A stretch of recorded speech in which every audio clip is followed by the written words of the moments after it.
experienced, prepared, wore booties over shoes. Ergo, no tread marks to trace. You're giving me a whole lot of nothing here. A family is dead. What do we have? Boy, oh boy, I'm excited to talk to you. It's a new generation of Dexter, literally, in the case of this show. But it's Dexter Palooza. We've got Dexter out the wazoo. We got Dexter Resurrection, Dexter Original Sin. Year zero kind of stuff. Yeah, they're starting to call it the Dexterverse. The Dexterverse. Yeah. Can we make Dexter Palooza? Sure. We'll go with you. Forgive me. But first of all, tell me a little bit about the reception to the previous series, the previous revival, the New Blood, and kind of how that led into this Dexterverse. Sure. Well, if you talk about the reception, you're talking about everybody hating the ending. Is that what you're talking about? Well, I mean, I guess they had a measured response to the original ending, and then you came in and were like, all right, let's do it again. Not entirely me. It's with Paramount and Showtime.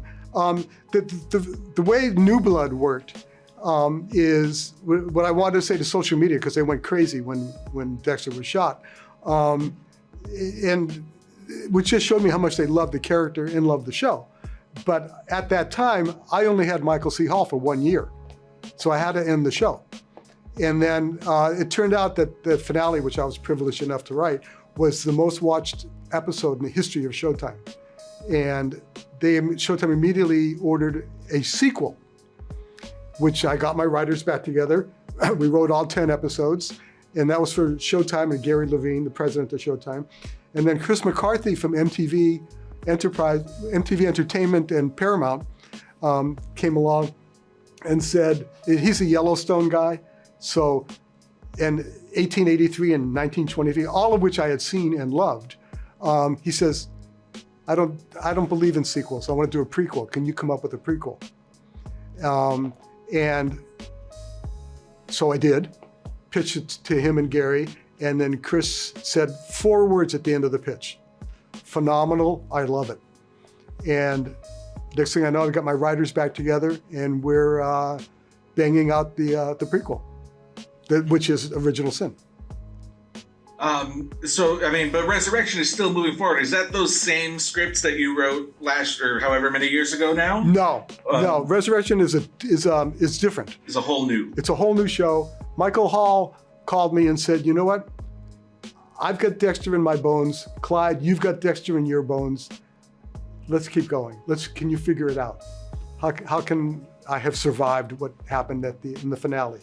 So I and my team figured it out, pitched it to Michael. He loved it. Pitched it to Showtime and Paramount. They're not going to say no to this. And I mean, it's their biggest show. And we start shooting that in a month. So exciting. All while shooting Original Sin, we were writing Resurrection. Is there a synergy between the shows? Do you get to kind of call forward and back between them, or are they very much their own separate entities?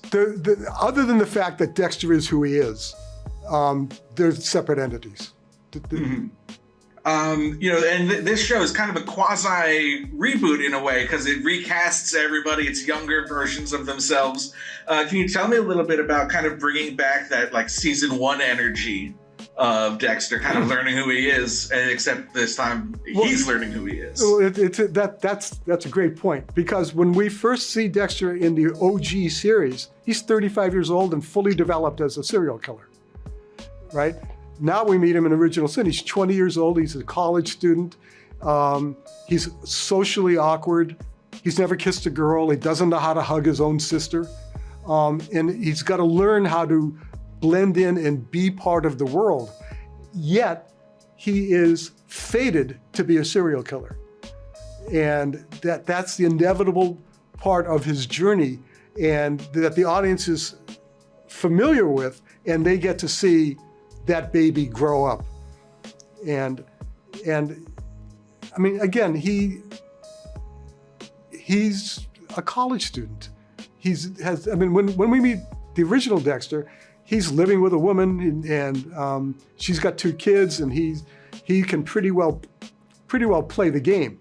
Here, this guy, Patrick Gibson, young Dexter, has no idea how to play the game, and we get to watch that happen. Also, we get to see Harry, played by Christian Slater, thank God, be alive and be a father and have influence on his son and have the memories of the 1973 portions when he was with Dexter's mother. And even before that, the swimming pool scene. I mean, that's really a very moving, very transformative scene, moment in somebody's life. And that all builds character. It all helps the actors build their own characters.